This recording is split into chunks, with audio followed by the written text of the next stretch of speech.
سوال شما هم میخوام بعضی برادرای هستن که از حساب پولداری و مالداری نسبداری در بعضی حالت با برادراشون قطع میکنن رفت آمدشون. همین خیلی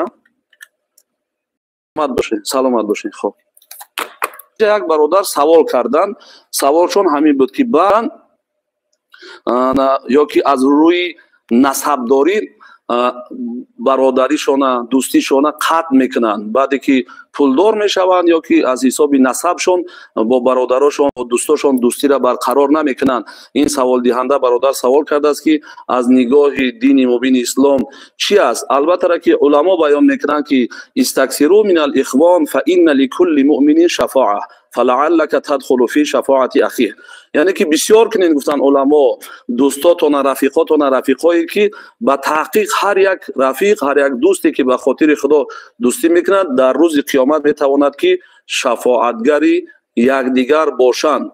و ما در یک دیگر حدیثی میدونیم که پیامبر گرامی رسول اکرم صلی الله علیه و سلم در حدیث میفرمایند که سبعه یظلهم الله فی ظله یوم لا ظل الا ظله، یعنی که 7 گروهی است که در روز قیامت خداوند در زیر سایه عرش خودش جا میکند، مگر هم که در اون روز غیر سایه عرش خدا دیگر سایه وجود ندارد.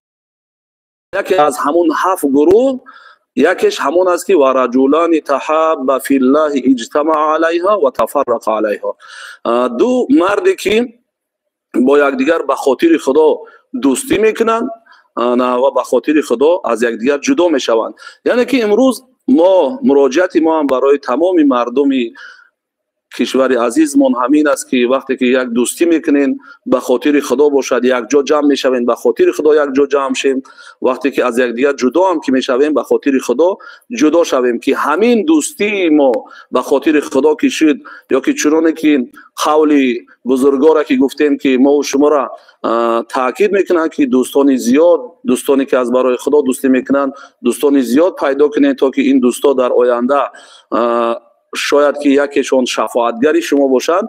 به همین خاطر ما به خاطر خدا دوستی کنیم، به خاطر که نه پول باشد و نه مال باشد. و اون برادرانی که از روی پولداری و صاحبکاری یا که این متاسفانه در همه دیده می شود، پس ما و شما را می سازد که هر آینه به خاطر خدا دوستی کنیم و به خاطر خدا یکدیگر را دستگیری کنیم و کوشش کنیم که در همه حالت در پهلوی یکدیگر قرار داشته باشیم.